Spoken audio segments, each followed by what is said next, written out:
2000, me and my family moved out to a small town in California that is next to an air station.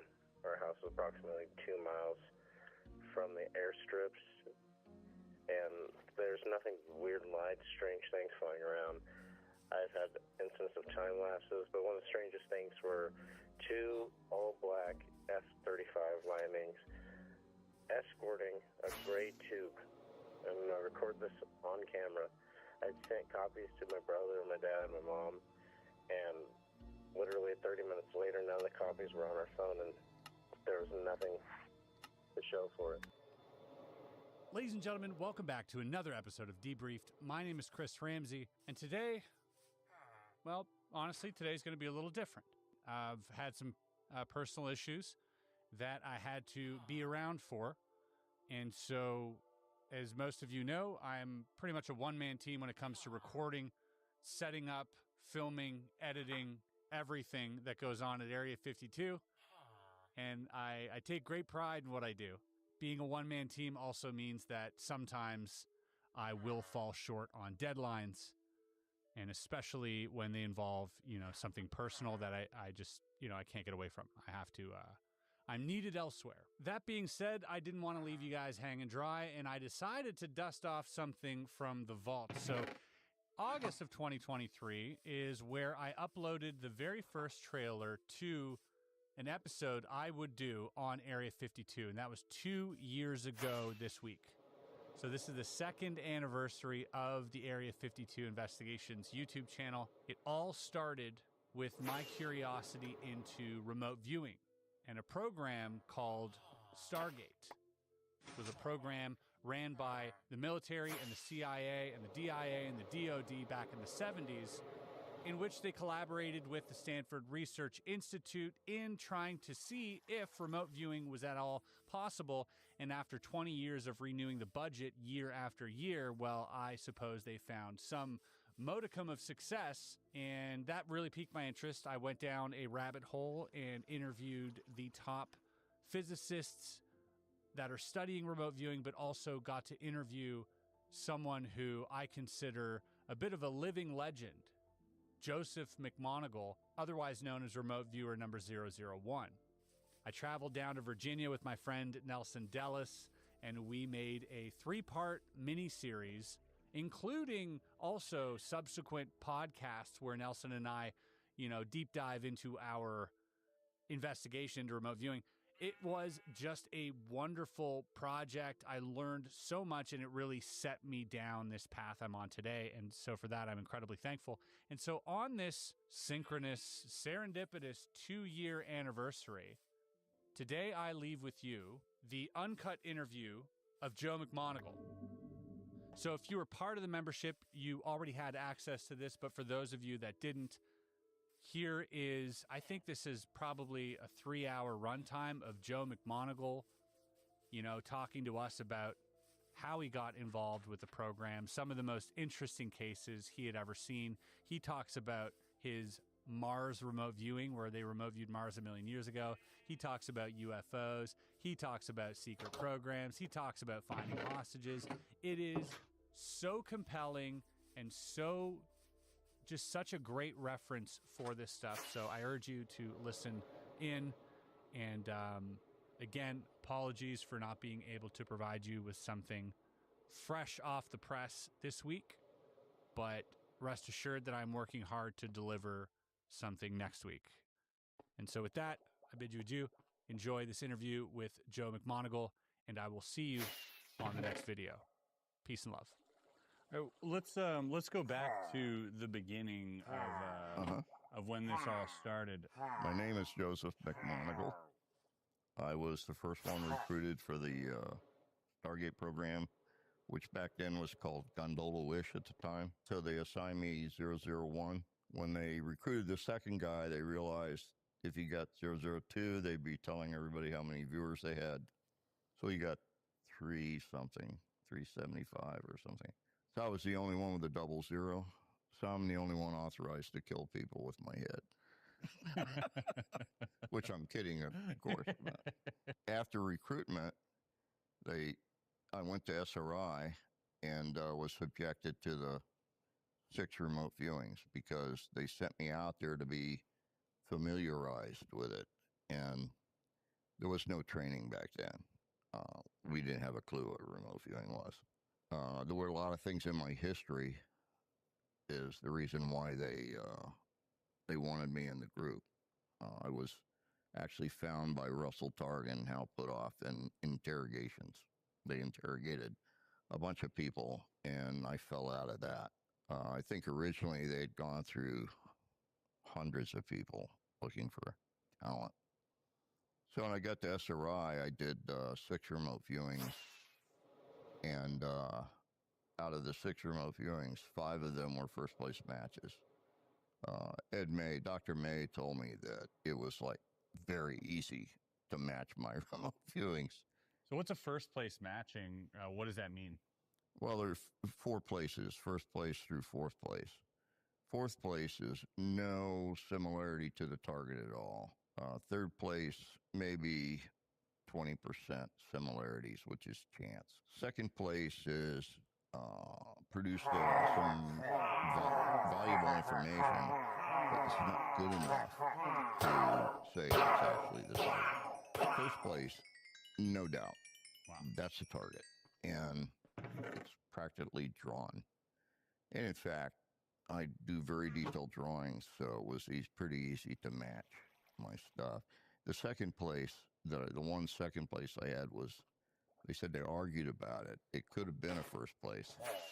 But anyway, it turned out to be the best series of 6 ever done at SRI.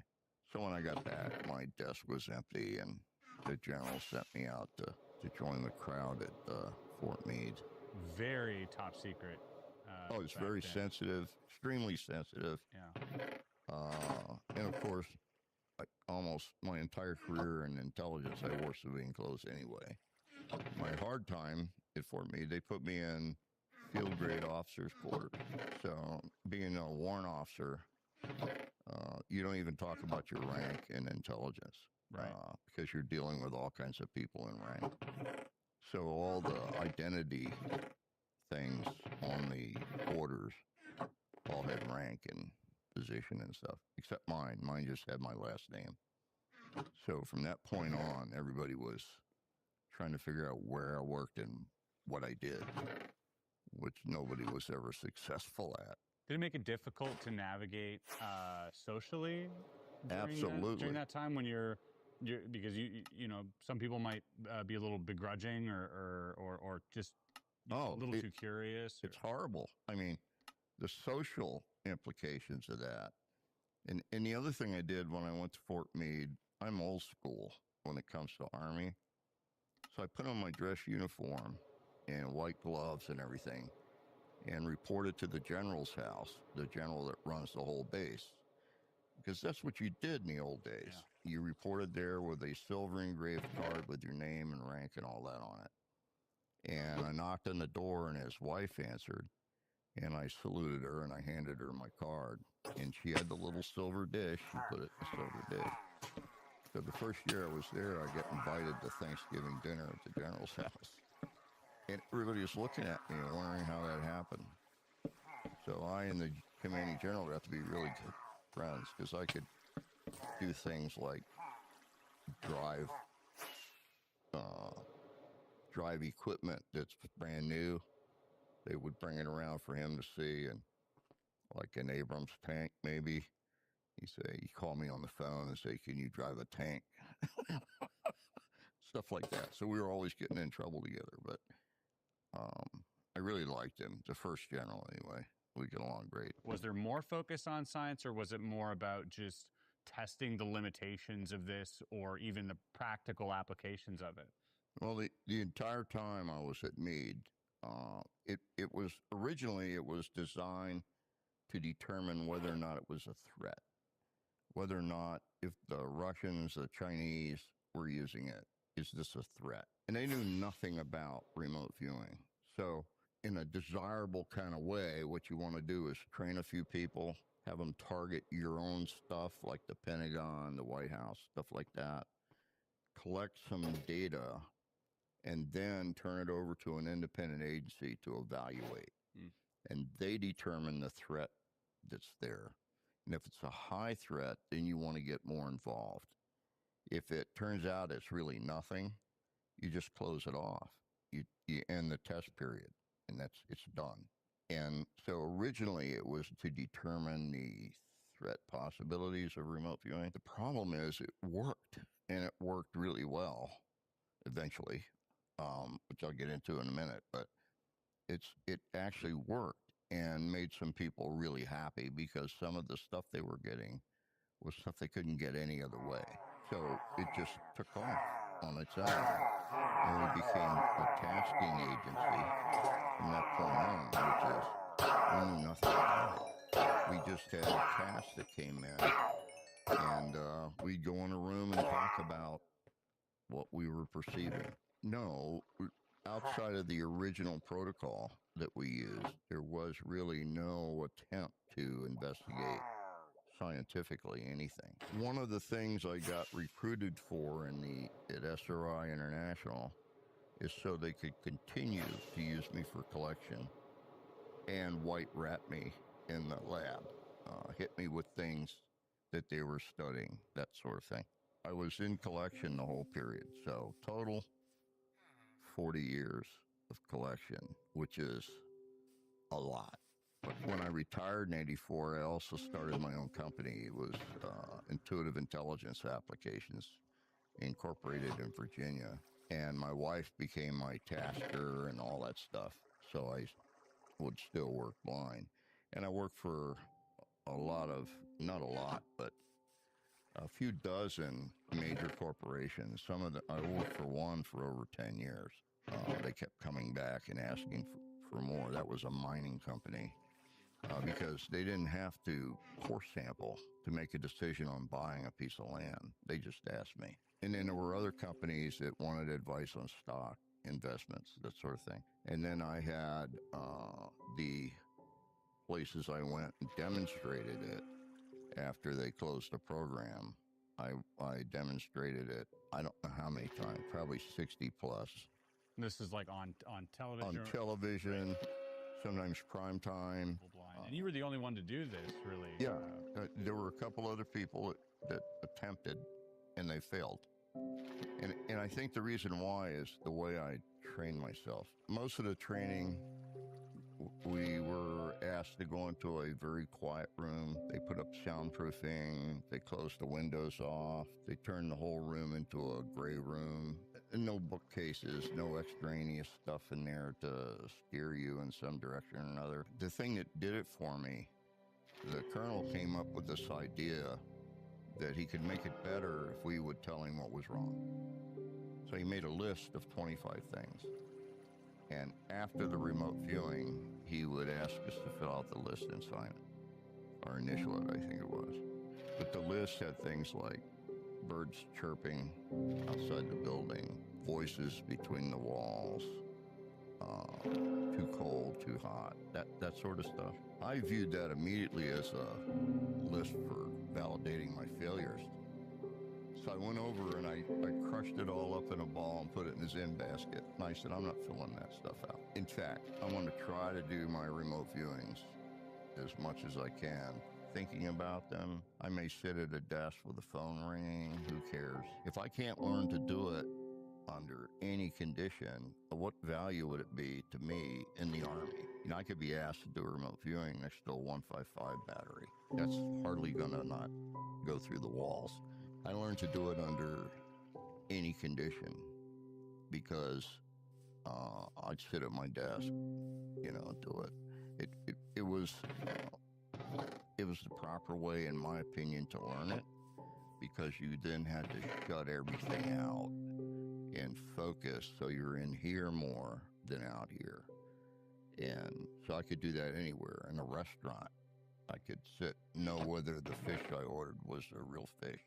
That kind of stuff. Does that ever happen in your day-to-day life where you would seemingly be able to perceive something that maybe even like unconsciously or maybe not willingly, or is there instances where this has come up during your regular day-to-day? Yeah, when you do remote remote viewing for a long period of time, what happens is it's the reason why they can't study it in a lab as easily as they can anything else. You get to the point where, like Dr. May would say to me, get a lot of rest this weekend. We got a really good remote viewing on Monday. It's absolutely essential you be ready for that because it involves our finances. And I've already collected the information. You already did. So if they're going to wire me up to see where it's happening in my head, all they're going to get is memory. You know, it's ridiculous. I mean, you just automatically go to the viewing, and you can't not do it. It's like habitual, been habituated. Right. So it's like it's like an engine. It just comes on when you know you're going to get a viewing. And so what we found in that scientifically is you can do the remote viewing on a Saturday for the target they're going to randomly pick on a Tuesday. And now that doesn't bother the scientist anymore, but it bothers the hell out of the people who are picking the target. That really gets to them. That's a problem. In fact, because then there's some bias on their behalf, and they're wondering what's the point even of like, that must be so bizarre because, you know, it brings into question fate, it brings into question destiny and these things for... Right. I don't have any of the questions that most people have, okay, anymore. I've been doing it long enough on the science side to say that I see no limitations at all with remote viewing. There are none. Space and time is not real for me. When I do it, immaterial. I know that it's possible. See, we don't know why we get the information. It's possible that when we do see the answer is when we know ourselves in the past. So we don't know exactly how it works. We've tried everything under the sun to pin that down. You can't pin it down. So from my perspective as a human being, I exist not in this little space of here and now. I exist along a time continuum that begins with my birth and ends with my death, possibly. And why wouldn't I know everything that I'm going to even say in that lifetime before I arrive because I've agreed to it, maybe? I don't know the answer to that. I just know that it's possible to get the answer way before the question, or to get the information a long time into the past.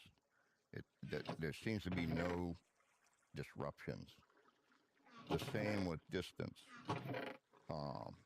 You know, there was a period where they decided, well, they're going to launch the Explorer series satellites.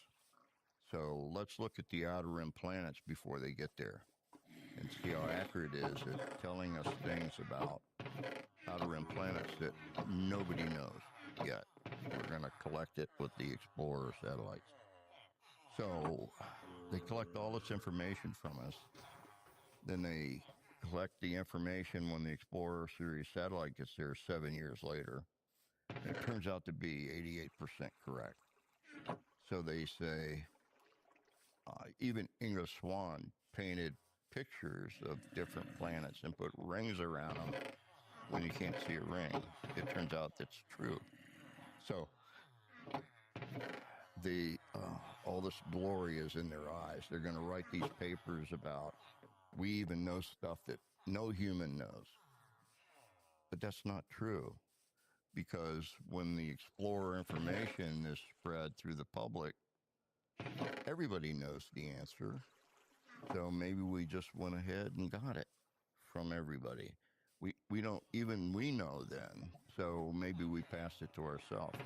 Do you think information as it is non-local, is just accessible as long as that information eventually exists or existed? I think it goes to the need of the individual. Absolutely. The need of the individual. Yeah. And I'll tell you why.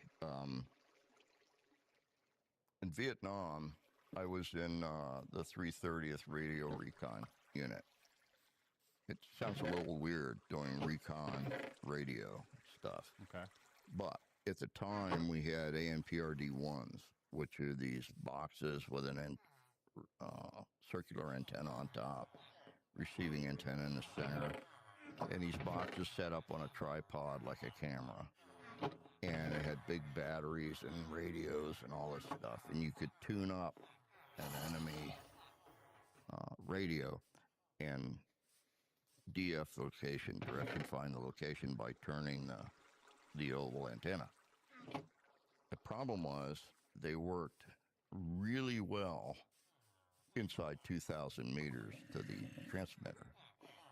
Outside 2,000 meters, the jungle interfered with a whole lot of stuff, especially if it was raining.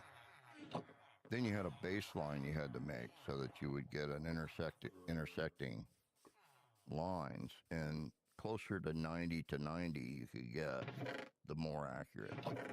The further away you got, they tend to come together. It's hard to tell, is it in the beginning of the cross or out here? So radio recon was a big thing in Vietnam. Problem was, the first guy killed in Vietnam was a radio direction finding guy. His name was Davis. He did what I did. So it was dangerous. If they saw the tire tracks in the area, it had to be carried in a Jeep. You couldn't carry it on your back because the batteries weighed 75 pounds apiece. The radios were another 90, and then you have the equipment itself. So you had to go as far as you could go on a Jeep, and many times you'd come out of the jungle with bullet holes all over the Jeep and stuff like that. So very dangerous. So some of the times I would go only so far down the road and say, stop, only stop. They said, why are you stopping? I said, because if we go any further, I got a feeling we're going to get nailed. And I had the ability to go places and do things with it that seemingly no one else had. Because I had a lot of guys who disappeared. A lot of guys were killed. A lot of guys were wounded doing this stuff. And I just never had a problem. Is that why they were interested in you? That kind of came out, yes. That came out in the interviews. And so they thought that that was a sure sign that I had a feeling for my environment anyway. Right, some type of intuition. Yeah. That's why I have come to the belief that this is something that has been a major gift to humanity that no other animal has. Well, maybe other animals do have it, we just don't know. But humans have it. And if a human being is trying to live in an area where they're at risk, they have an intuitive knowledge sometimes of not going any further on this trail, or not crossing this clearing, or not climbing into these rocks. It's just an intuitive thing. So it's almost like an intuitive survival mechanism that people would develop in dangerous areas a little bit more. Exactly. If they didn't, their tribe didn't last long. They wouldn't be around. So it was implemented, and if it was implemented, it became better on down the line. And this probably started 400,000 years ago. We don't know. So I think it's modern man who has lost the ability, because most are not subjected to that kind of an environment. Now, if you want to find a really talented remote viewer, you go to the Army or the Marine Corps.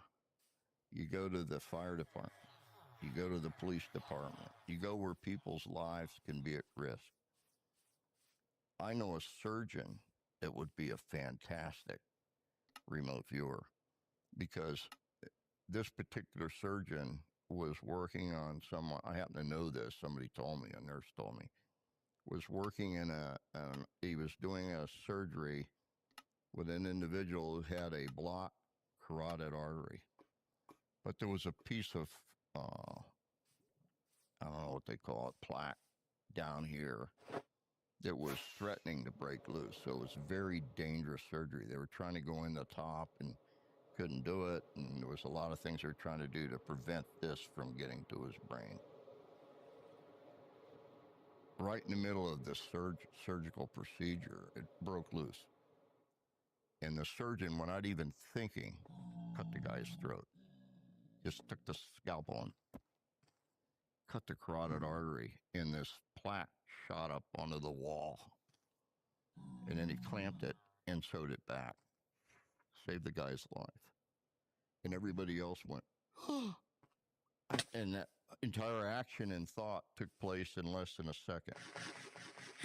That's what I would call expert remote viewing, okay? He understood everything about what was going on, except how do you save someone like that? But when it happened, he did. So, do you think this comes from a place like you'll get a stronger session out of a necessity? Absolutely. Usually survival necessity. The problem now is we have so many other ways of doing stuff. If I want to know something, I can go to the computer and look it up. I don't go into town and find it by driving around. Mm-hmm. Excuse me.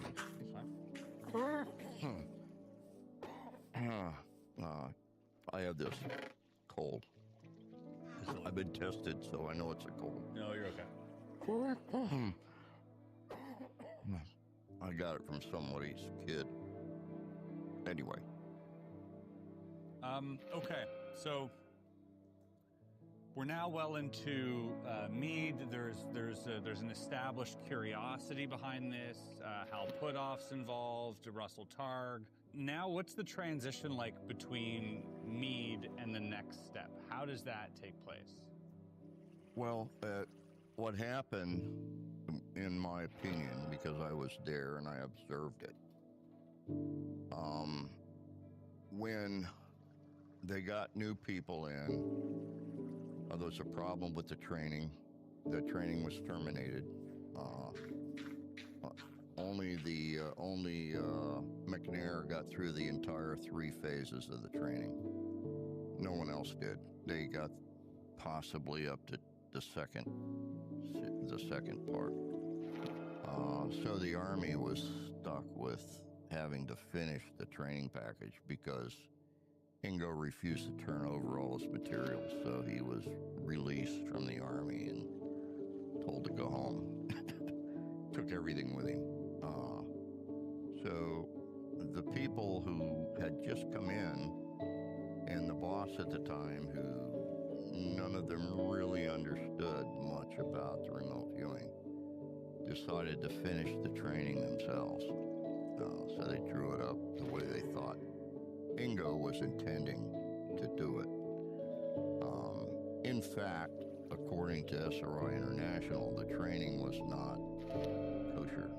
It was done in a way that encouraged people to give the answer that the person training was giving them the question for. The way that happened, the trainer would sit with the target, which is obviously not double-blind then, and the person would say something, and if it was correct, they wouldn't answer, or they'd say correct. If it was wrong, they wouldn't say anything. In my mind, that's the old, you're getting warmer. That's right. You're getting cold. It's a inadvertent directional thing that steers you closer to the target. So yeah, I didn't like the training, and the people at SRI International said, well, we'd like to test the new viewers and have them do some work for us in the lab too. And they all refused. Nobody would go and work with a scientist. I thought that was outrageous, personally. These were natural psychics that were trained, or were these military personnel, or a mix? The actual initial recruitment took months. They went out and talked to a lot of people, then winnowed it down to like 300 and did interviews with them. and then winnowed it down some more to like 30, and then they were supposed to pick 3 out of the 30, and they actually wanted 6. SRI said, we only have enough money to deal with 3, but we want 6, so we'll eat it for the additional money. That was the original group. The second group, the general went out and talked to people, and people sometimes would say things to him that he thought indicated they were psychic. The Stubblebine? Yeah, General Stubblebine at the time. From the beginning of the program to Stubblebine, there were 3 generals, all of which had to approve the project. General Stubblebine loved it. He jumped right in. That was his kind of thing. Free information, free intel, that sort of thing. Yeah. And he wanted to be able to do it too. And again, in my opinion, that was dangerous. And I told him so. He was getting in his car. He came to the Monroe Institute once, and I got in his car with him as he was getting ready to leave. I think it was like midnight. And I talked to him for 3 hours in his car, and I told him, I said, in my opinion, you're on the edge. And if you continue in the same vein, you're going to be asked to retire early by the Army. And he listened. I have to hand it to him. He listened the entire 3 hours. He just asked a few questions. At the end, he said, you've given me a lot to think about, Joe, and I appreciate it. And then he got worse. And so the Army Chief of Staff for Intelligence at the Pentagon retired him. Yeah. That's basically why he retired. For me, it just wasn't a good thing. The whole thing was bad, in my opinion. My job was to advise him and to advise the Army Chief of Staff for Intelligence and to advise any general officer that was connected. And I tried to do that, and it was like talking to the wall. And you guys, I mean, you ended up working with every 3-letter agency pretty much under the sun, and including, my guess is like sitting presidents at the time, vice presidents, and all the presidents that were presidents during the project, all of them liked the project. They all liked it very much. Did they like it from a personal take? Like, would they come in for, sessions or readings or that type of thing? No. Or were they interested in a professional sense that this is? No, like it was something... straight up professional. It was one more agency that they dealt with. We got, I got some questions. I can only speak about what I did. I got some questions from the White House scientists. They have a scientist assigned to advise them. I got questions from him on 2 or 3 occasions that may have come from some other source.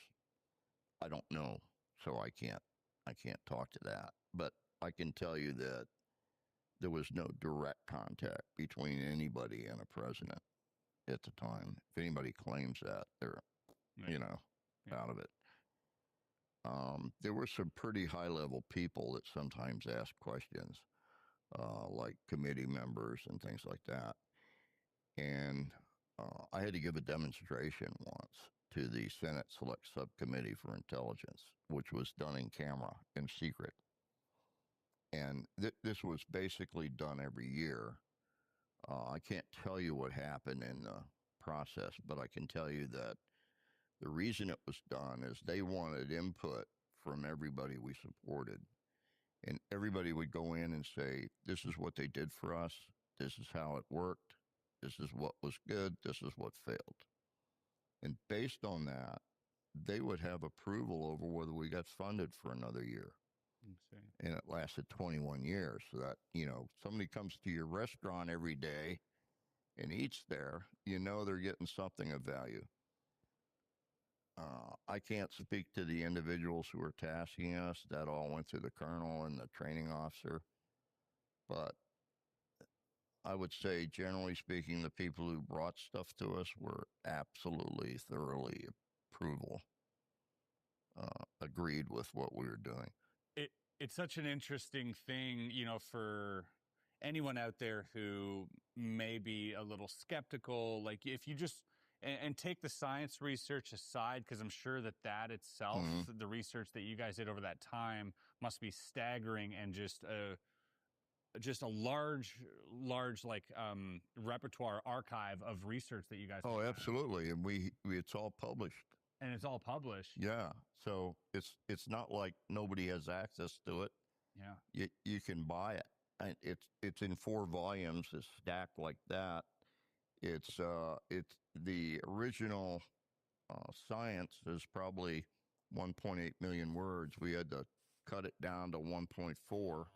I'm using the pregnant we now. Dr. May and a young lady by the name of Sonali Moaha in India are the 2 people who actually went over everything, put it into order, and had it ready for print. What's the name of that collection? The collection is, it's the remote viewing, science behind remote viewing. I will show you the 4 books before you leave. You can photograph them and see the titles and all that. One volume's totally on psychokinesis. Wow. Affecting things with the mind. The conclusion in that one book is that psychokinesis doesn't exist. And the reason why, I'm going to tell you the reason why. When we started, we had I think it was a strain gauge, but I'm not sure. Strain gauge locked up inside a sealed aquarium, okay? And we had a circle 1 meter away, and you couldn't go inside the 1 meter and you couldn't touch it, but you had to affect the strain gauge from behind the yellow line. The problem was every now and then it would go off anyway.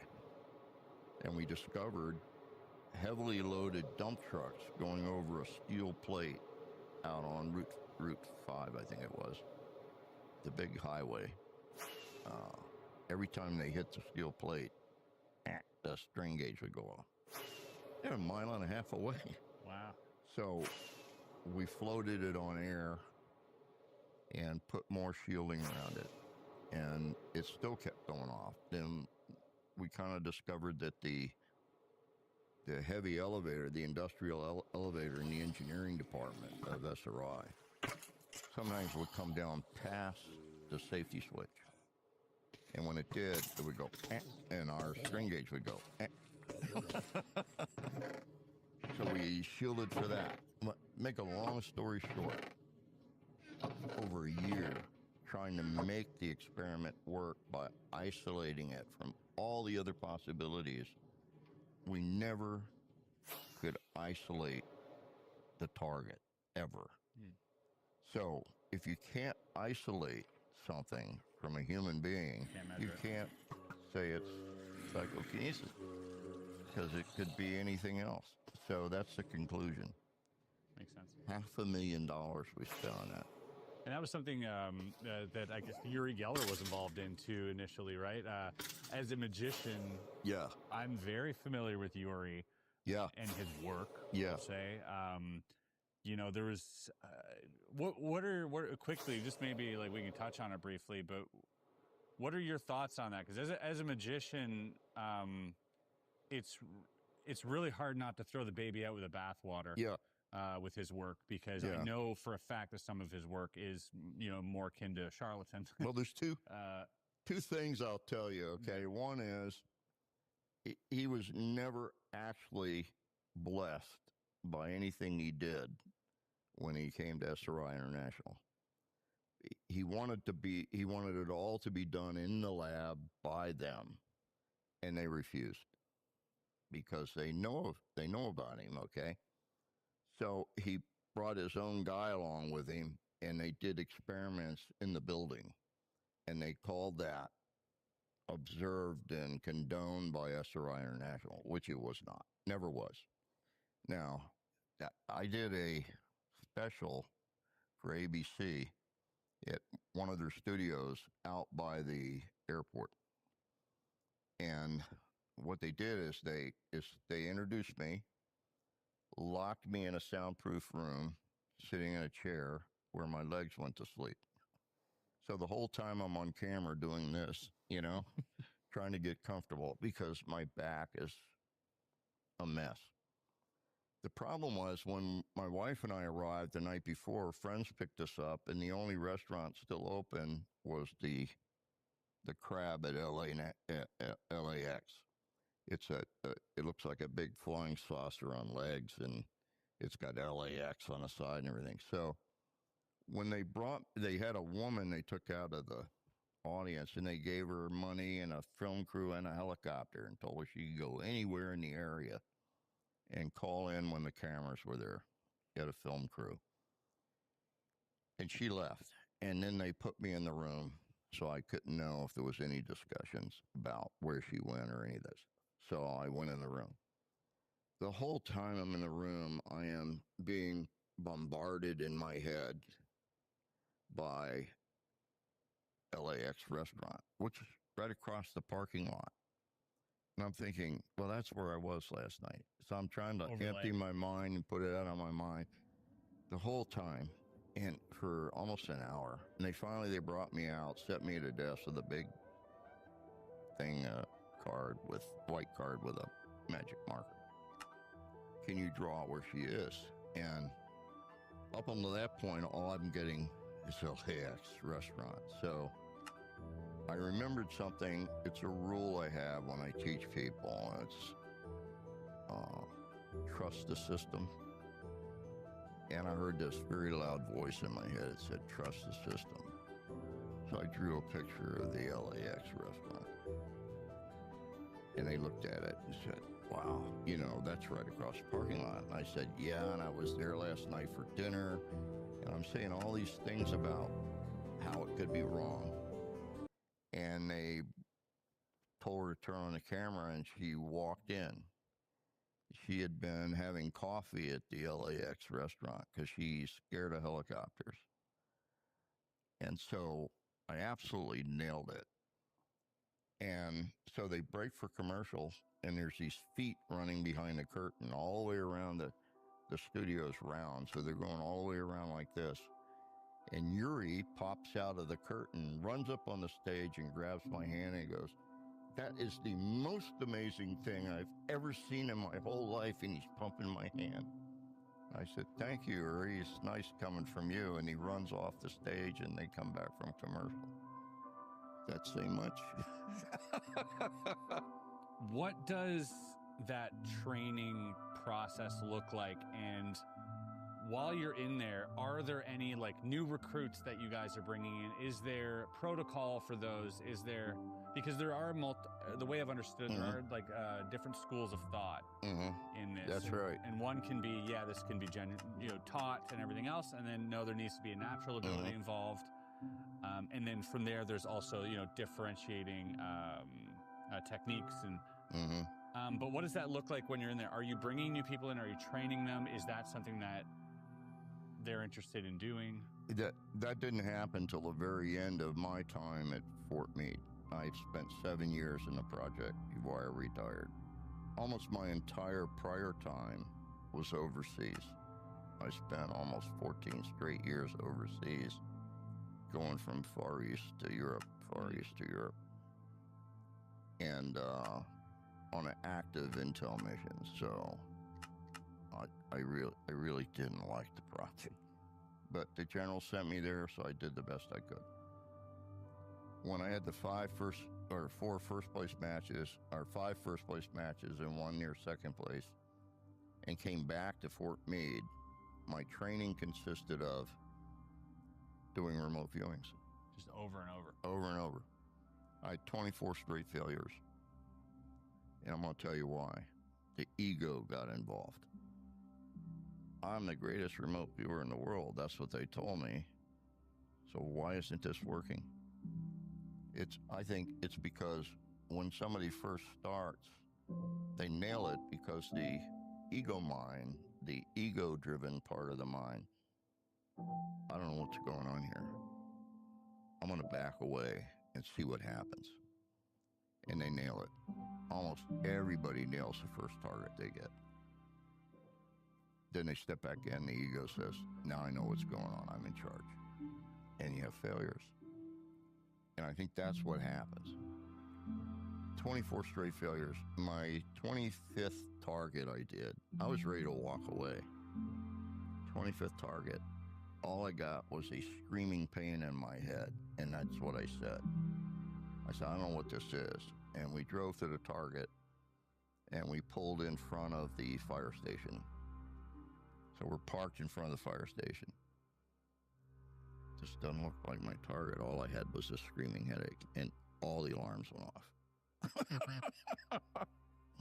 It was like, get me out of here, you know, and we pulled away from the fire department. Then I knew what had masked the target for me. From that point on, it was a battle with the ego. Every time you do a remote viewing, you got to trash the ego, put it away, and be totally non-committal to it. It's the only way you can be accurate. The other problem, for me anyway, in training was there are still times when you blow the target. You're never perfect at it. So maybe 1 out of 30 I'm blowing, but it's nevertheless, if this is supposed to work, it's supposed to work all the time. And then you learn to let that go. So it's a question of destroying the way you think since you were born.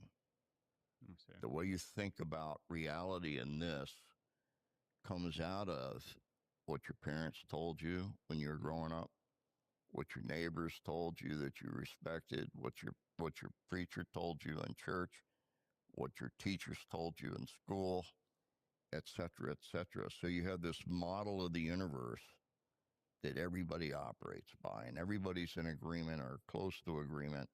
So you can discuss things with people, and when you bring up psychic functioning, you know, God would have told us we had that if it worked, that sort of thing. What you have to do is destroy all those automatic, habitualized things. I don't even know if that's a word, where you would normally process it this way. No, you start processing it differently in the way you think. And when you start doing that, time and space goes away, the rules go away, everything goes away. Now, what I'd like to speak to is the protocol. Okay. The protocol, there is 2 protocols that have ever been approved or written. They were both done at SRI. One is for remote viewing and the other is for associative remote viewing. That's for a binary question. Yes or no, red or white, that sort of thing. So you rehabitualize or make a habit out of all the things you do differently. That's the only way to deal with the ego and all the problems that become involved in this. And when you do that, it's kind of a freeing up of the mind. You come to the point where the remote viewing has become habitual. And so you're willing to say, trust the system and just go with it. Almost like second nature, or like, or what is it? What is remote viewing? I've heard it described to be more like a language. No. No, not like a language at all. More like just like like breathing. Is it? It's like any normal thing you would do as a hunter. Right. I see. If you went out to hunt, you'd listen. You would like listen before you take your step. All that sort of thing. And your senses are then heightened as a hunter because you're under stress. It's like if I'm in Vietnam and I come up on a big clearing and I'm in a patrol of some kind, I'm going to hit the ground and study that clearing very carefully before I take my guys into that clearing. Right. And you study that clearing maybe for 2 hours. People don't believe that, but that's what happens. You lay there and you watch that clearing. And at some point, you may be an hour and 50 minutes out. and you'll see that little puff of smoke comes up when the guy lit his cigarette. And you back away from the clearing and you go around it, and it costs you an entire day. So what? You're still breathing. Okay? Most people don't understand in long-range patrols where they go out to into an enemy's AO for as much as 2 weeks and study something to collect intel. That has to be done extremely carefully, because if they find evidence that you're in their AO, their area of operation, they release dogs, and they got dogs on you and possibly 2 platoons, and they're setting up ambushes all on the way. And believe me, they know everywhere you can be evac'd from.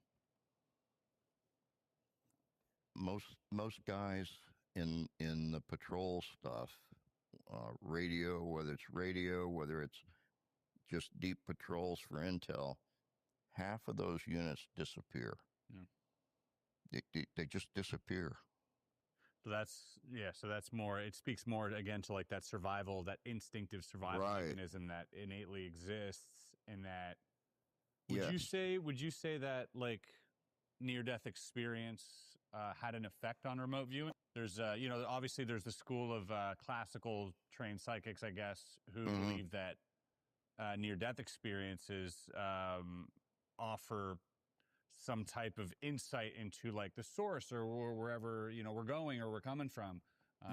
That's possible. Mm-hmm. I didn't have my near-death experience. I've had 3 of them, by the way. Yeah. I didn't have my major near-death experience occur until years later when I was in Germany. That you'd already developed. Yeah. Okay. In actuality, I developed it when I was a child. I just didn't know it. I was using it all the time. My mother and my father were total alcoholics. And when they were drinking, they didn't get along. And when they didn't get along, I and my 4 sisters took the hits. Yeah. And I always stepped in front of my sisters because they were all younger than me. Even my twin sister was younger. Even though she was bigger and smarter, didn't matter. I got between them and my parents. And it got to the point where I had to like read my parents and know when that was coming. And I'd send my sister somewhere, or I'd get involved with them, so I was there. I did it on a regular basis. And then where we lived was absolute slumville. The bars and the windows and the doors. For a very long period of my life, I was the token white kid on the neighborhood.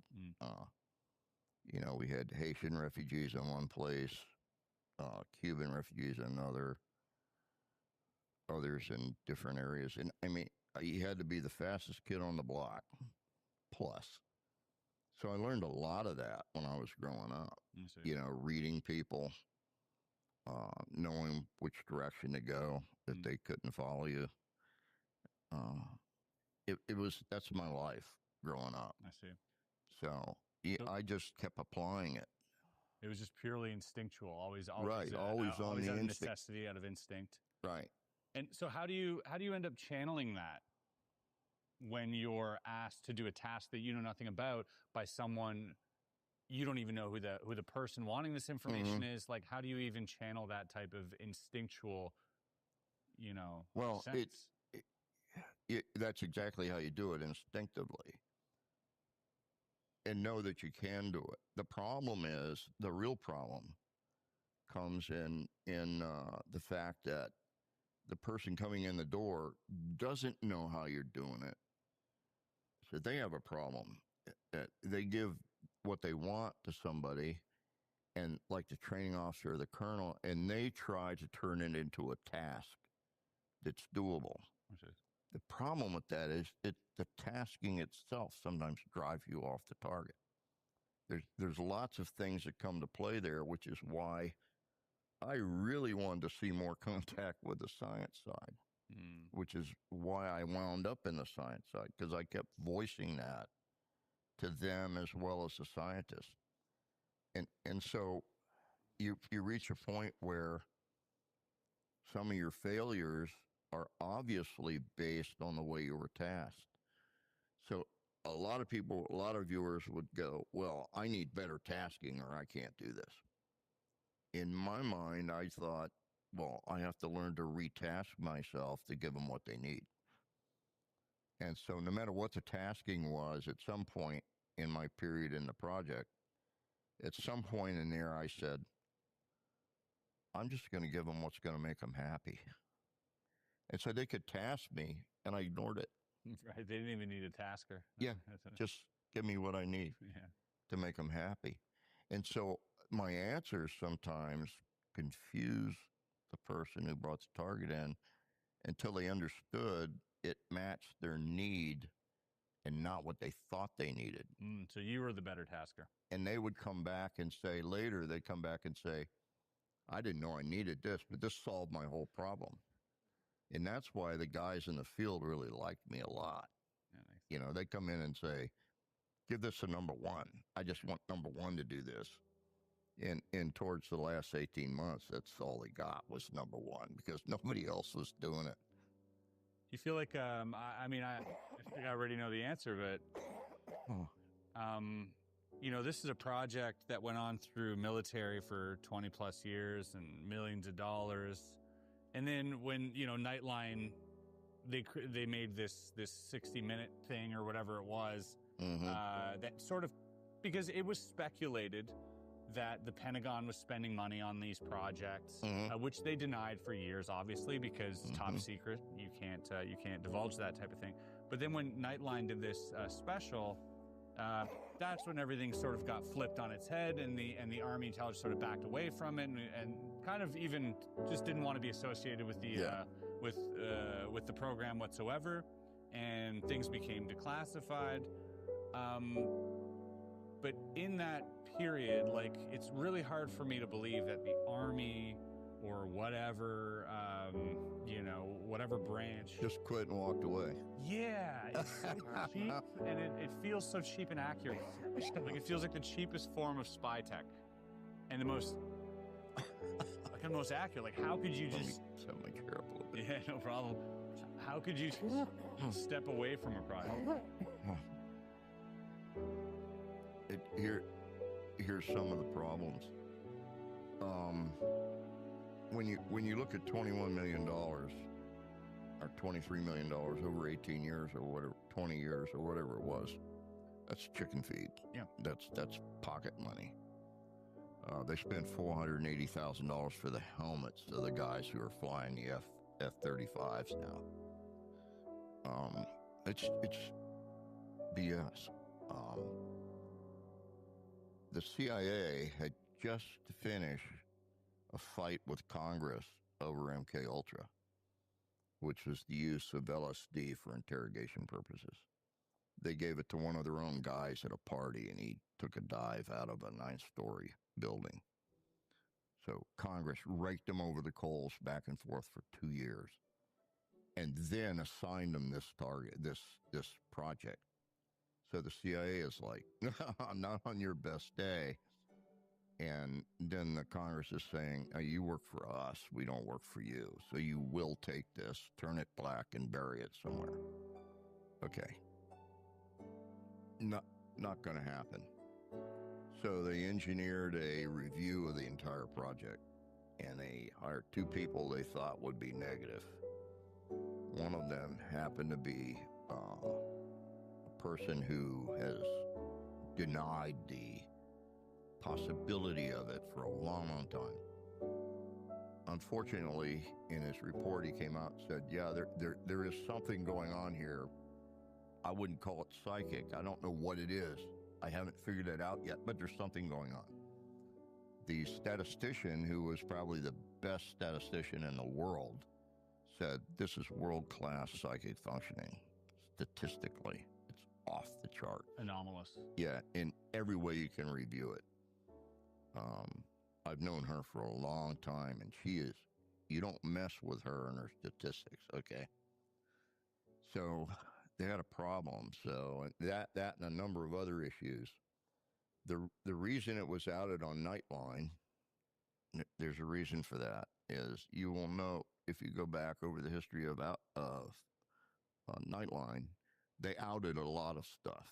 Okay, I think they were the go-to people for outing something, and You're saying they were fed information? the statements by Robert Gates on that show are lying through omission.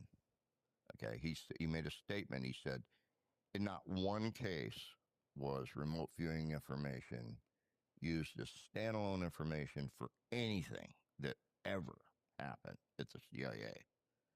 That's lying through omission. Because in the Army, the CIA, DIA, NSA, any of those places never use a single source for anything. It's got to be two sources. One supports the other because they will not risk lives otherwise. Okay? Nobody will. So that's lying through omission.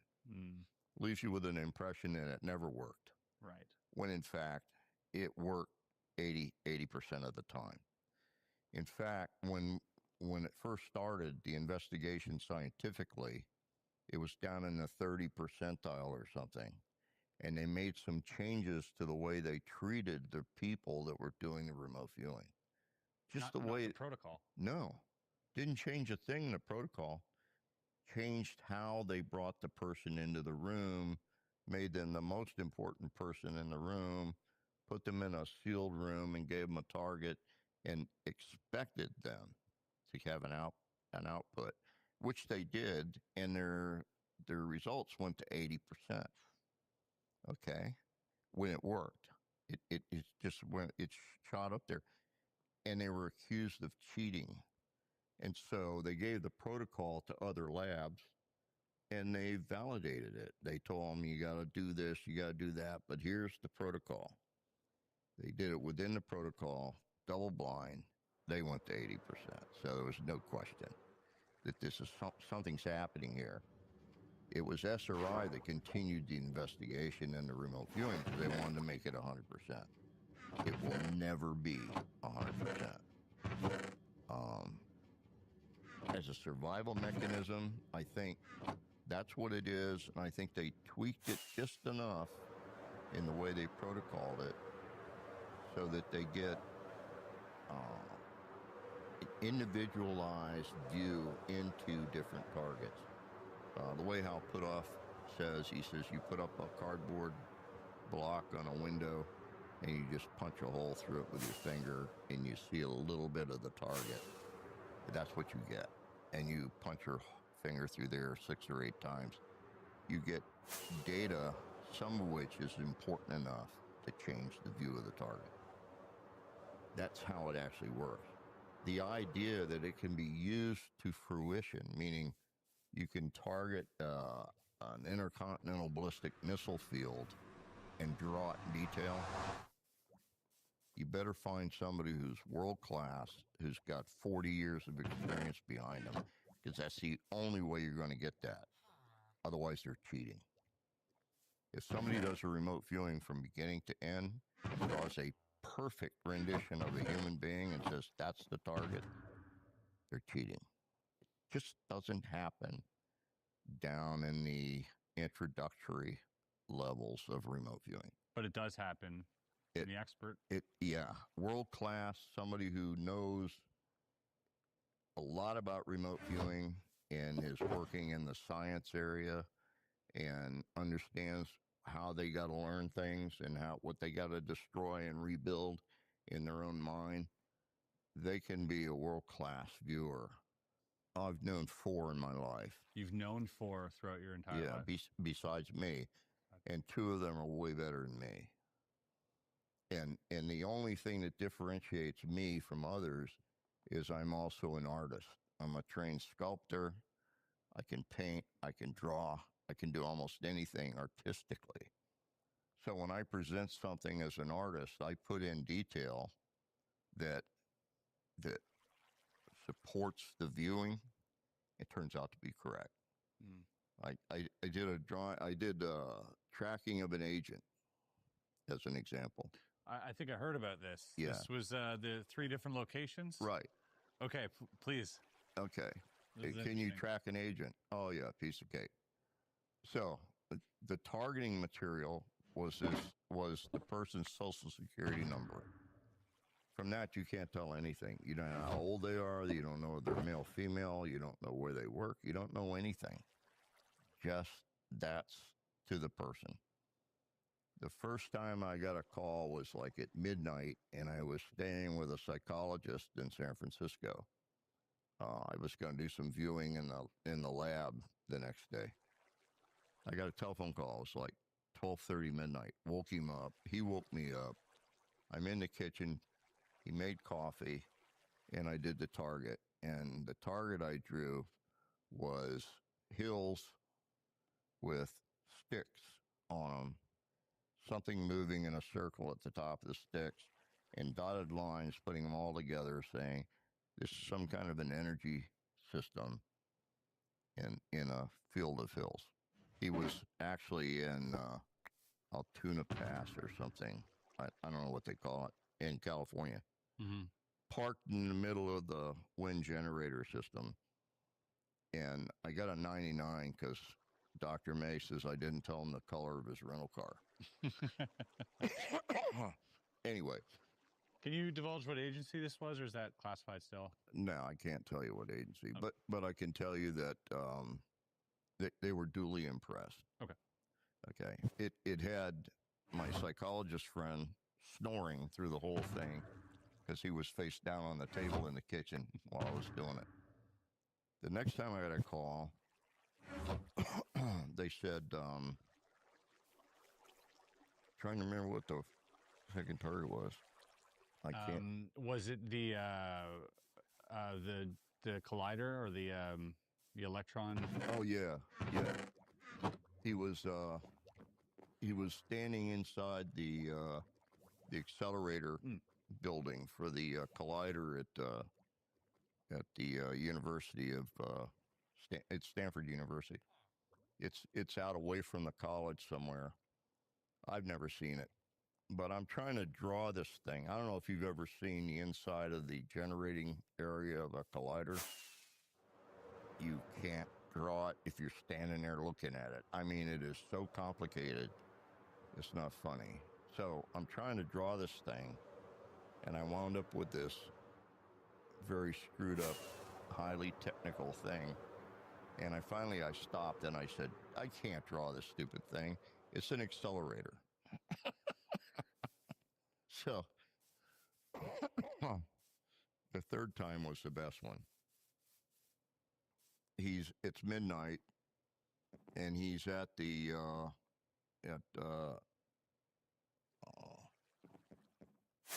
let me think a minute. Los Alamos. Shoot. He's at the west gate of Los Alamos lab or something. Mm-hmm. I can't remember the name of it, but it's a big lab facility. The research facility. Research facility. It's where they build bombs. Yeah. Okay. Yeah, where they built the A-bomb. Exactly. Yeah. And Manhattan Project. there's a T-shaped building there, and it's 7 floors. And on the top of the roof, there's a little shack. That's where the guard stands. And just below that is the director's office. It's right in the center, faces out on the whole lab. And I said I drew that T-shaped building. Then I put a lab facility all around it and a row of trees down both sides of the road, big parking areas, and a check-in gate. And I put a road in. I said, big city, that direction.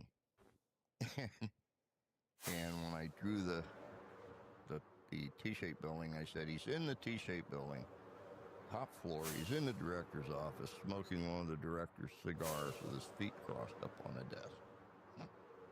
That's exactly where he was, exactly what he was doing, okay?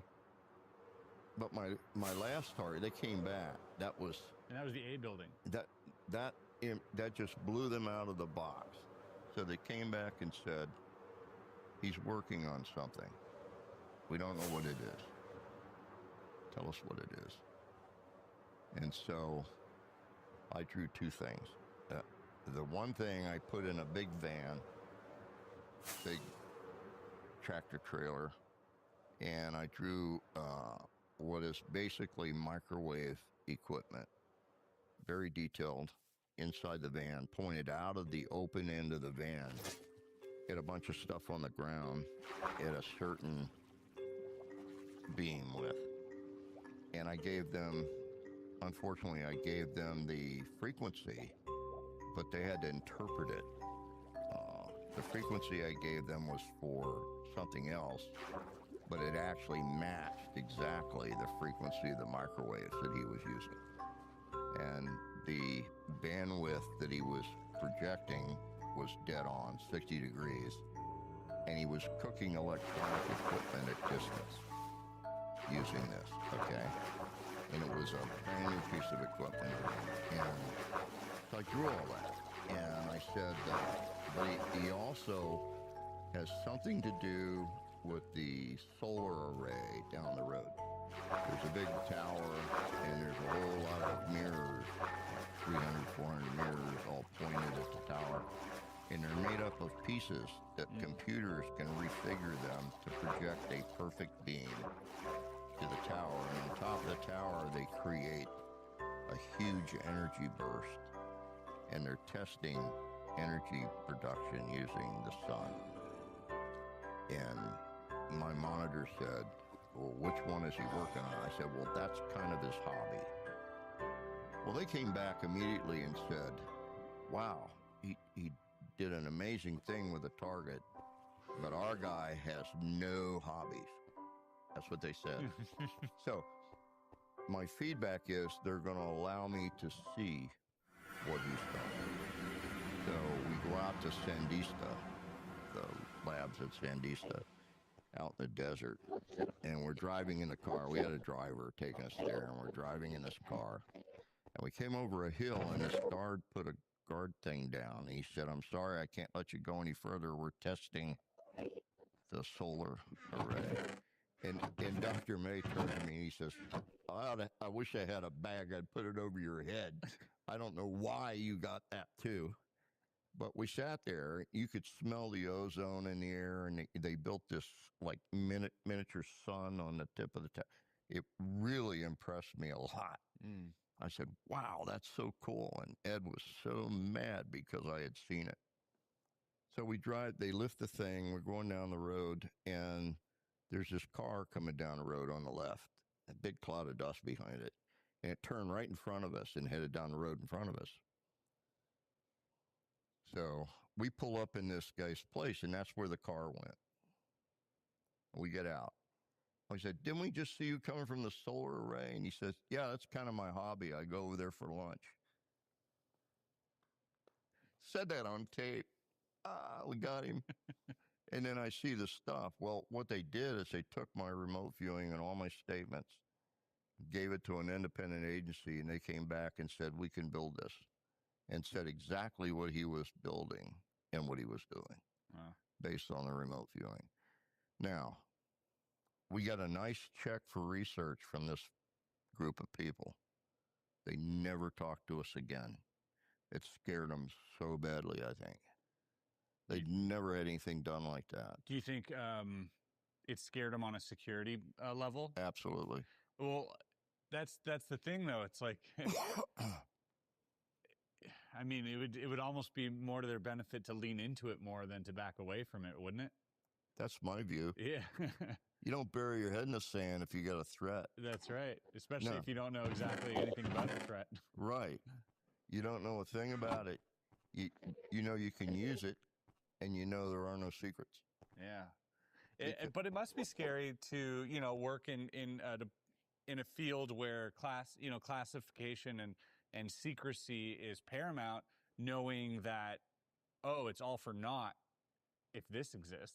Like hiding things, well, you know what I mean, can be absolutely useless. By the time I did that, I was probably 5 years into SRI. I see.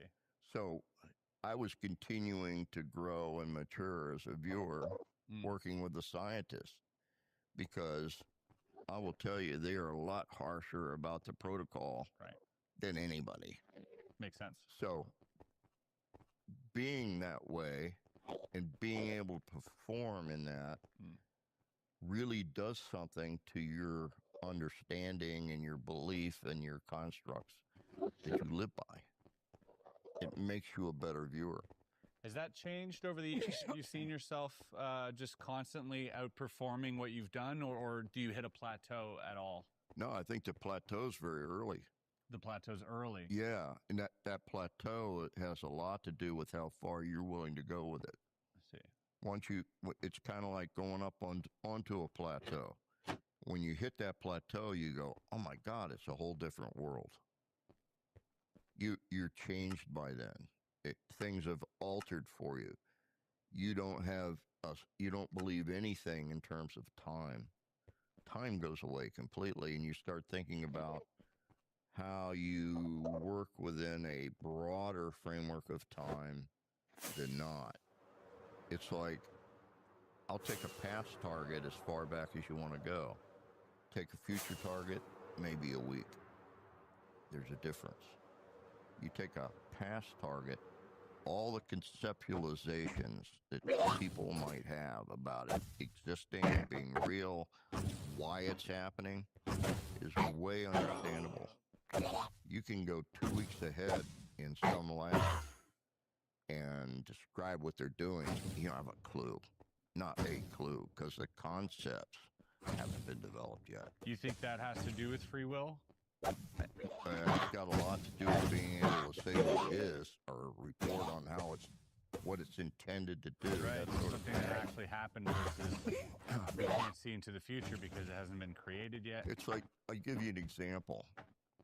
If targets you're doing are slightly past targets, and I'm just talking weeks or days, and you're working on issues around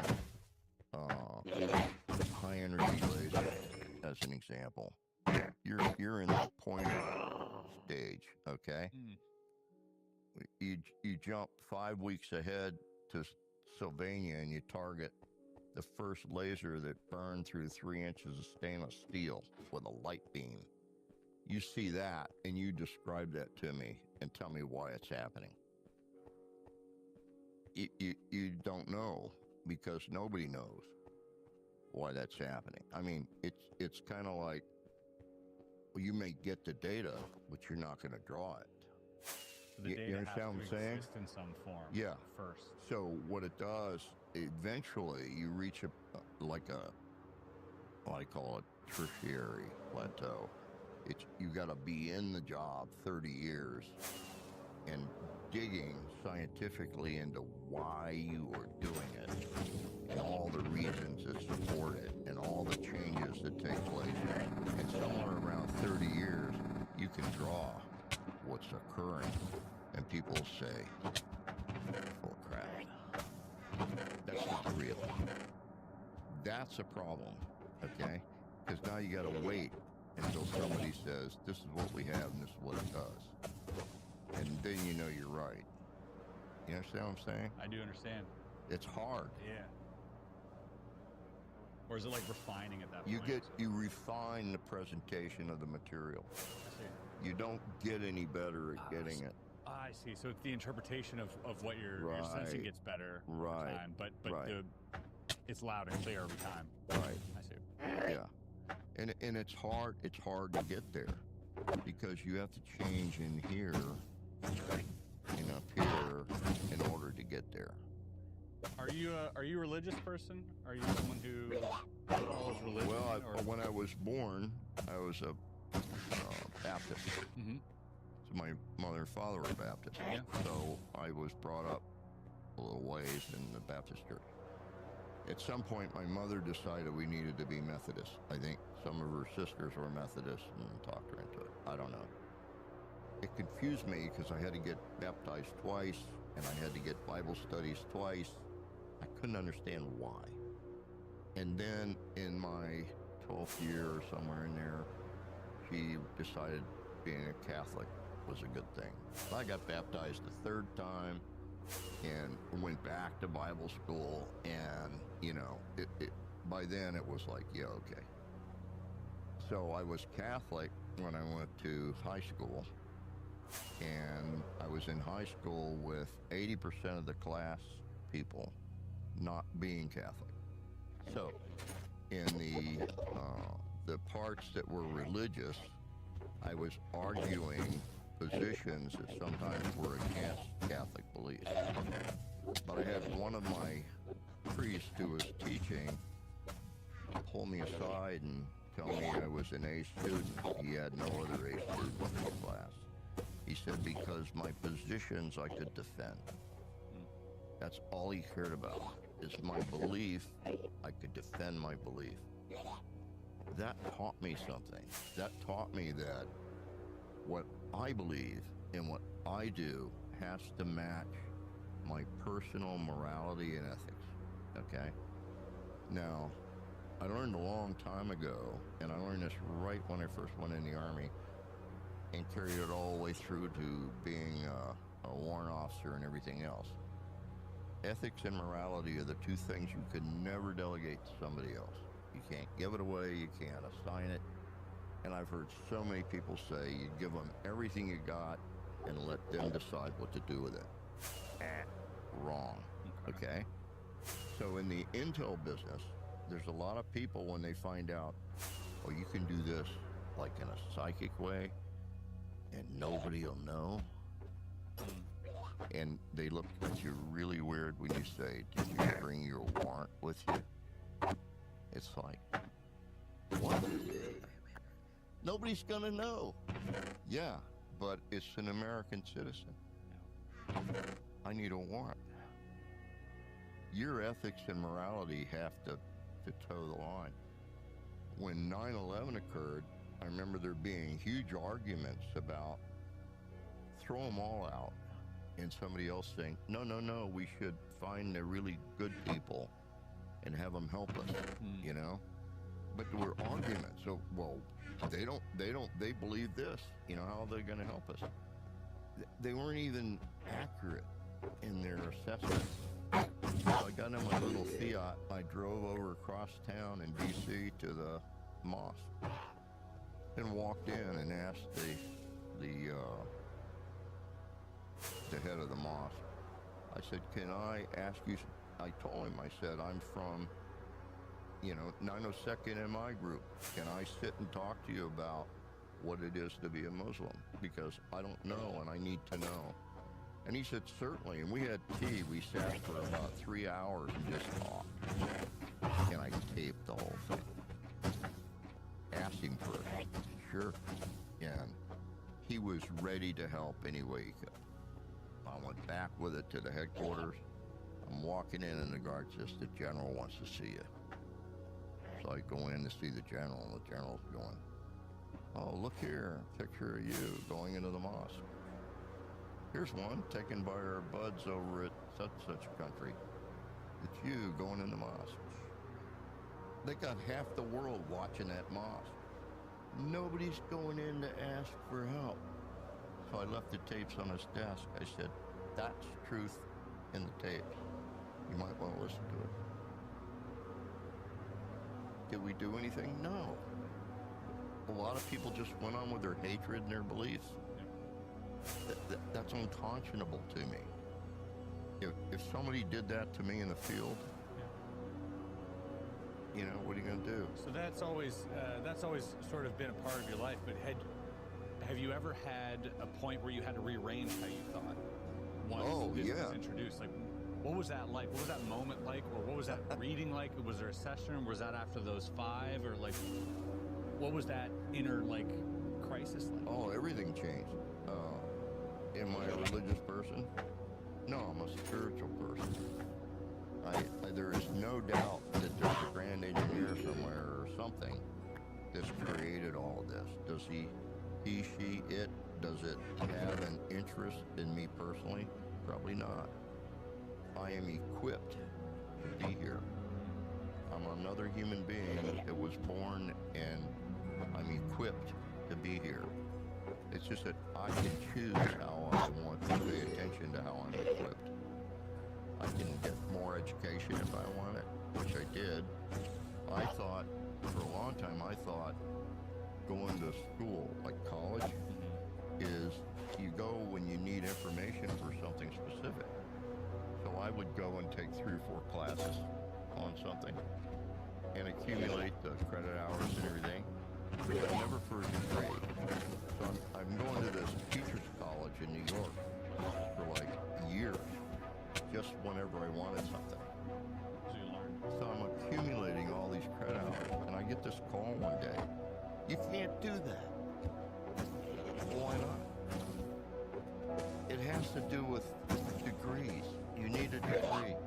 Why? You just have to have a degree.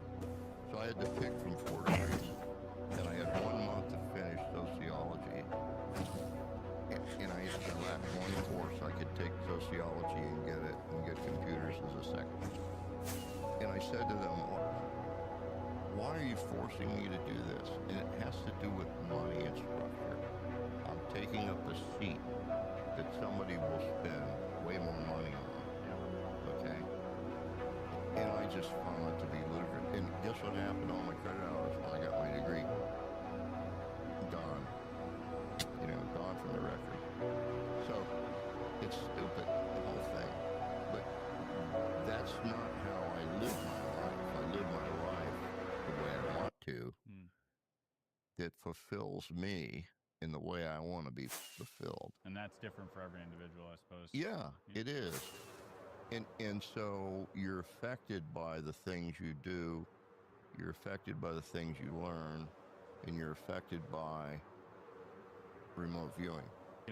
We spent a day with Ed. We got to talk to him for a long time, and yeah, I mean, he seems to be more about using remote viewing for not so much personal gain, but personal gain maybe in subjects that are esoteric and there's no proof Holy for it. Grail things and Yeah. What are your impressions of dealing? See, I've known him, known about him, and all that, and in the 902nd MI group, we were part of a section called SSPD. Very small, lots of analytic people, lots of people who pride themselves on their reports and stuff, which may or may not be that accurate, but he thinks a big deal about himself. And the first thing he did was he violated protocols. That's not good. He trains his view of how Ingo Swann was training, and Ingo Swann's training was wrong. So his view of Ingo Swann's training is double wrong. And so everything he teaches about remote viewing is questionable. And his targeting is even more questionable. And the results, which always fit the targeting perfectly, is questionable. And there's never any failures. So I don't trust him. That's just how I feel. Fair enough. That's me now. That's as far as I want to go with it, because I'm too nice a guy. No, it's doubly not with Ingo Swann. See, no, I knew Ingo Swann. He's a really close friend. We worked together at SRI for years. I talked to him about his training. He didn't want to talk about it because he felt the Army screwed him.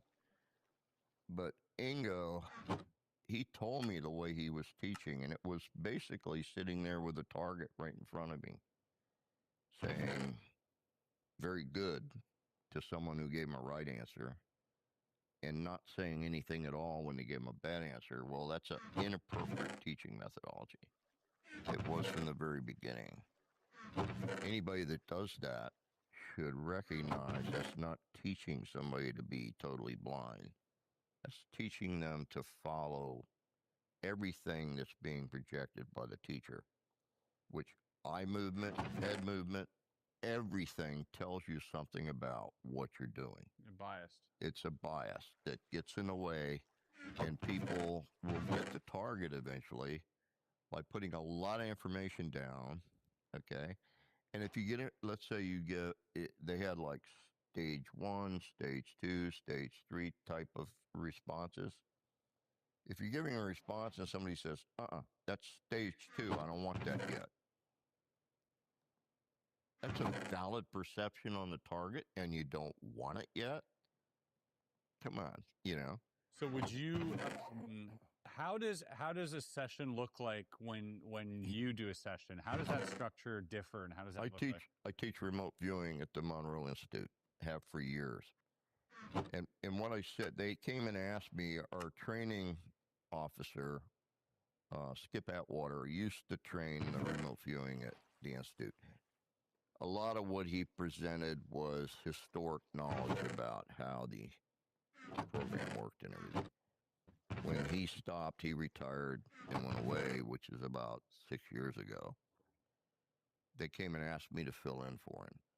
I said this to the people at the Institute. I said, I'll be glad to do that, but if somebody's paying a lot of money to come in here and learn to remote view, they should leave with the idea that they either had remote viewed or couldn't remote view. One or the other, but they should leave with that. Not a history of the unit. And so I'm changing it. And not only that, but when we have a program, there's going to be some good things we see that we didn't include, and there's going to be some bad things. I'm going to tweak it every single time we get it. And they said, do whatever you have to do.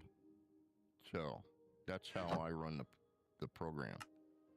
In the beginning, I make sure that the people understand this is not about knowing what the target is. Remote viewers almost never know what the target is. Secondly, it's not about doing a perfect anything about the target. It's about bits and pieces that come into your head that you put on paper. If you can learn to put on paper what pops in your head in a sort of automatic way, you become a good remote viewer. Now, most people won't do that. They get a banana in their head, they won't put a banana down when the target might be a frickin' banana. They just won't do it. So you have to pound that into their head. In the first couple days, when I get the entire group doing approximately what I want them to do, then I start introducing specific kinds of targets that are easier to get than others. Under scientific rules, there are some targets that have a higher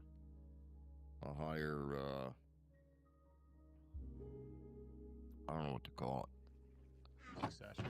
it. They put out more. You have more energy going with those targets. We don't know why, but that seems to help. There are specific targets that are easier for a remote viewer to get. And that's across the board? That's across the board. What's an example? An example would be entropy of the target. The remote viewer will get more information. Here's what happens. You have a target that, let's say, puts out enough energy that you get X amount of statements about it. Yeah. If you can raise the entropy of the target, you get double the amount of statements. That doesn't mean they'll be right. You just get more information comes into the person's head. So we tested that. The way you test it in a lab is you have a target pool, let's say 3,000 targets. You randomly pick one, and it's a local target, and the person's going to go there, and you show the picture of the person that went there, and you say, tell us where they are. And what happens is, on the way to the target, the person goes by this other lab, and there's a little window with a shelf, and there's a thermos waiting for them on that shelf. They take the thermos, and they get to their target, they stand in front of the target or stand in it, and they take the top off the thermos and dump it on the ground. If it's tap water, there's no entropic rise. If it's liquid nitrogen, that's a huge entropy jump. It spikes, okay? During the spike, we got a lot more information and some accurate information we wouldn't have gotten otherwise. Wow. Okay. So That's just using entropy. Right. Okay. That's why I like the science side of things. So if you smashed a vase, Yeah. for instance, you would have a harder hit than if you just placed a vase there. Or just put a drop of coffee in a glass of milk. That's an entropic change. You see? Entropy, for some reason, raises the amount of information transferred. Doesn't mean it'll be right or wrong. It just means it's more information. Oh, I'm sure there's a connection to that. I'm sure there's a connection. Here's the other part of it. The other part of it is Lawrence Laboratories, west gate of Lawrence Laboratories. That's where they build the bombs. How much entropy do you think is occurring in that place? It's off the charts. How much energy is occurring in the electricity, the fans going around collecting electricity? How much energy is in a fire? Okay? These are all like easy targets. Okay? How much energy was in what the guy was building in the van? You see, there's accompanying energy to just about everything you target in the military. You got all kinds of things out there you target that have huge spikes of energy in them. Just a matter of catching the spike. One of the easiest targets in the world. Another country's going to detonate an atomic weapon. How much energy is going to be in that? Or how much isn't going to be in that? In other words, will it succeed or will it fail? I see. We've never had a viewer that could not tell you when it would fail. There's just no spike. And is that and that's not even ARV. That's just plain remote viewing. Plain remote viewing. Yeah, and there's other things involved. You give somebody a target that's a bicycle leaning up against an art museum. That's a doable target. But give them a target where somebody's been hit over the head, tied, blindfolded, taken somewhere as a hostage, and is chained to a radiator inside a tent, inside an apartment, and his eyes are taped shut, and they're playing acid rock through his ears, and he's terrified. Mm-hmm. Can you find that guy? Hell yes. Because of the emotional entropy. Yes. Or if he's a colonel who happened to be a friend of mine. I knew him. I knew his wife. I knew his kids. We were good friends.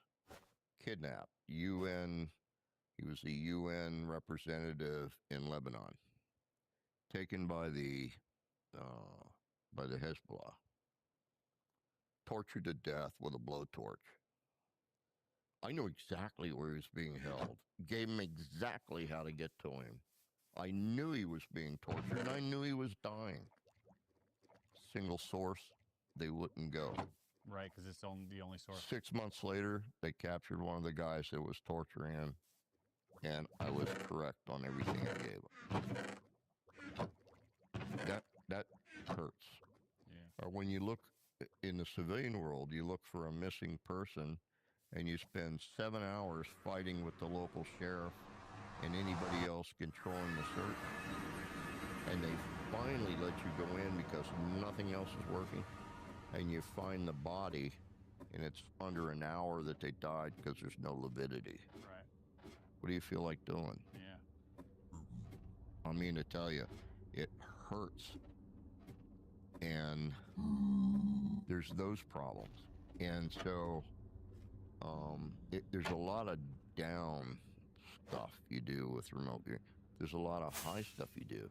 You rescue the guy as the gun's being put against his head, and you rescue him, and you bring him in, and you have him look at his own data.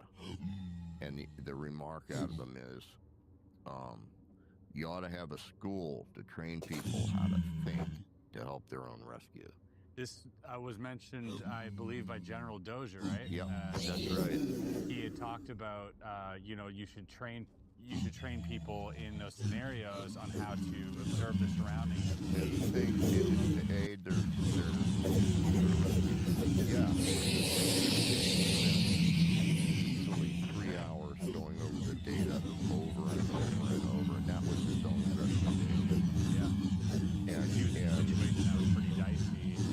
And for us taking at that time, it was amazing because in Italy, they had Italian police were being fed so much false information by They had over 800 psychics in Italy respond. So they put our stuff in there. The first two psychics they went with was theirs, who had been on television, so they trusted us. And one raid they made outed one of their senators in bed with his good friend. Another guy, when he was married, had kids. And that was all over television. And the second one was something similar. So they took the whole pile of psychics and put them in the trash. And our stuff had to be sent out a second time, like jet. And they were taken on report. So, and then you have an apartment with 4 entries. You enter the wrong door, and the guy's killed. And a guy named Hartley Trent, who's dead now, he died while he was working in the project. Came in one morning and said, I worked on this all night and all I ever got was the smell of roses. One door entry had a whole bunch of roses planted around it. That's the door they went in. That's the apartment he was in. So, stuff like that. It's Harley Trent died. Rob Cowart died. My best friend died in my office, 29 years old. Just got married. Had a child on the way. I think he's married 4 months. Already had a kid on the way. He was supposed to be in New York doing something. He came in my office that morning and I said, "Aren't you supposed to be in New York?" And he said, "I'm tired. I don't know why." He said, "This is so hard." And I said, "Sit on the couch, I'll get you a cup of coffee." And I went in and get him coffee and I heard the bump when he hit the floor. Came out, I gave him CPR for 30 minutes. We were right across from the hospital, but they took us off all the maps, so the ambulance didn't know where to go. Oh, no. I gave him CPR the whole time and he died. Anyway, his heart was just trash. 29 years old. The stress in this thing was like off the charts because you were supporting life and death issues in many cases. And would it be I guess because a lot of times you didn't know about the target, right? You would know nothing because it was like maybe the clearances were above your heads in some cases, like you were on a need to know. Mm-hmm. But you would be doing these sessions and then you would piece it together, right? There's Yeah. Things that like they can't hide from you. Right. You knew the information. I mean, you knew you were dealing with hostages, let's right. say, or people that were imprisoned, and you would figure that out. Or you knew you were dealing with information they wanted on a spy they caught or something. There actually was a case where they caught some guy who was a spy, and they got him.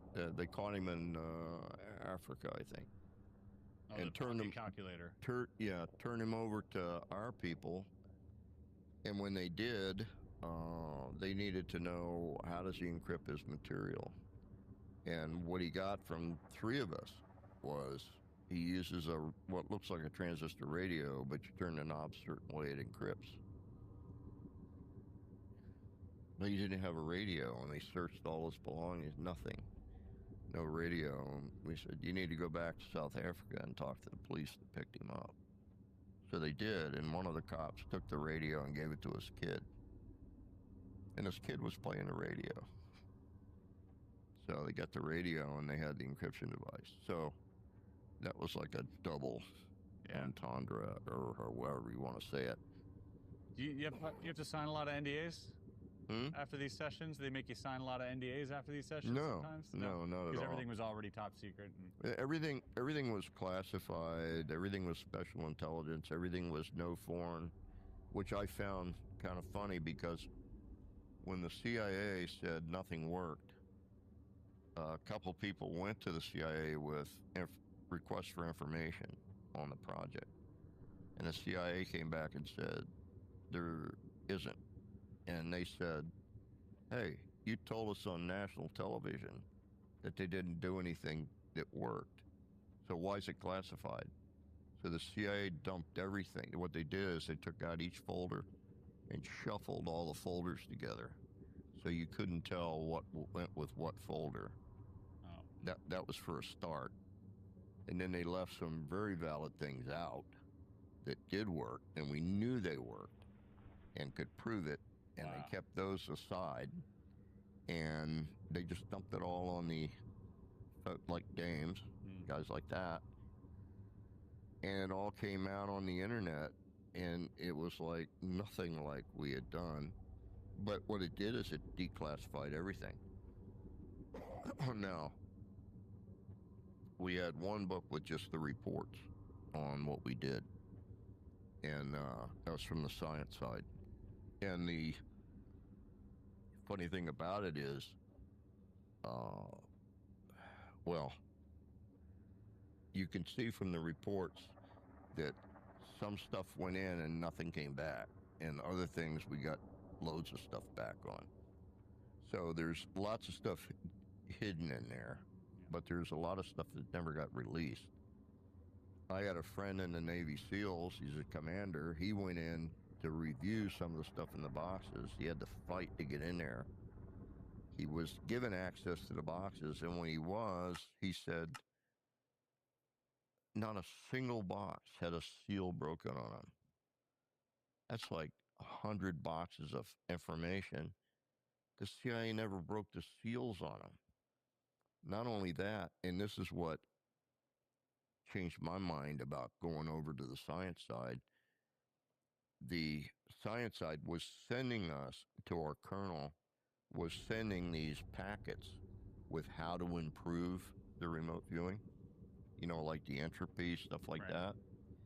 And those packets were in the boxes, still sealed the way they were sent.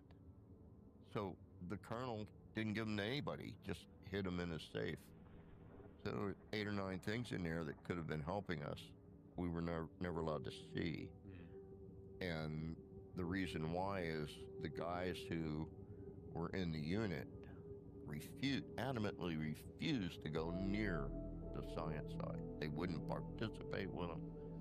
They would do nothing. In their minds, the science guys were there to prove it was all wrong and wasn't working, when in fact it was the exact opposite. Yeah, and which shouldn't be a problem if it does work. Hey, it's not a problem if it doesn't work. Yeah, that's right. Okay? That's what we were there for. Yeah. That's what I was there for. That's why when I hit the end of my 7 years in the unit, I had every bit of an intention to go into the science side. I wanted to know more about why, how, who done it, that kind of thing. When you get past that threshold of, is it real, you have to get into, well, how does this work? Right. And Dr. May and I, we're like brothers now. He helped me so much improve my viewing and told me things about the remote viewing process that they knew, and I was flabbergasted. That was never shared with anybody in our unit the whole time. I mean, and then by then there was people didn't even know what remote viewing was, really. They were inventing it as they went. So I have a lot of questions about those that followed me. At one point, I was trying to improve the viewing. So at one point, I went to my boss's boss, the guy who ran the whole 902nd, and I told him, I said, I need like $250,000 to go out and buy an individual system for each desk, a computer input for each desk, and a mainframe, because there's some programming I want to do for repetitive stuff. I thought if we could file away repetitive information, that would help. And he approved it. He said he needed some time. He called me on the phone. He said, I'm going to approve your request. And I said, that's good, because I already bought the system. I had it installed and everything. And so I wrote some pretty complicated programs for it. And the guy coming in behind me, one of the guys coming in behind me, was, quote, a computer expert, knew everything about computers, so that he was like a double hitter. They were glad to get him because he was psychic and could work with computers. And a month after I left, the whole system was extricated from our unit and taken over to the admin area and dumped on them because he wasn't using it. It's like, you know, What do you hope for the future of remote viewing? What's your hope? What's your aspiration for the subject and the work? It was a hard decision for me to make because it was obvious that the government didn't want to use it anymore. But everybody was saying it was something it wasn't. And everybody in the unit was saying it was something it wasn't. And so I made a decision to demonstrate it live on television, if I could. It started out, everybody was anti, you know. I remember the first program I did in Japan was called Battle TV. And they would have people on who claimed they could do certain things and have two panels. One panel over here was all like post-grads out of college. Colanders on their head, springs with the stars and buttons and stuff bouncing around. Crazy people. This panel over here were the ones against, and they all wore suits and ties. And at the beginning of the show, the guy stepped up to the microphone and gave a very impassioned speech in Japanese. He was the head of the physics department at the University of Tokyo. And what he said was, I will come in here after the show and prove there's a trick. If they give me access to the films, I'll prove there's a trick. I'll find it. If I can't, I'll resign my position at the University of Tokyo. He actually said that on national television. Tokyo, 70 million viewers. He actually said that. So I'm sitting there, and I'm going to display remote viewing, and the whole place was anti-success. Never going to happen, right? So they showed me a picture of this woman, and they said she's got a film crew, and she left early this morning for somewhere in Japan. She had permission to use the bullet train, so she could be anywhere. Okay? We want you to tell us where she is. She's got a whole film crew with her. So I said, okay, and I said I drew it. In fact, I said it looks like a pond, but it's a bathing area. It's probably neck high in water, and it's surrounded on the outside by fake things, a fake fence made out of concrete, some concrete trees, and like a little tiny tea house modeled up against the wall, that kind of thing. And I remember the guy running the program said, he took the mic and he said, "Oh, Joe-san, that's not possible. We have no fake trees in Japan. We don't build fake things and put them indoors. We keep them outdoors and they're not fake." And he's explaining why it's all wrong. And I was really detailed about it too. And he does all this stuff. So I'm sitting there thinking, no, I'm absolutely screwed here. And they get the woman on the phone, and you can hear her voice, and she's laughing. And the guy says, "Well, why are you laughing?" She says, "They just stole my towel. I'm trying to get it back." And so, "Can you be on TV yet?" She said, "Yeah, I have a towel. Go ahead." And she pops up on the TV, and she's up to here in water, and she's got a towel wrapped around her front. Okay? She's in a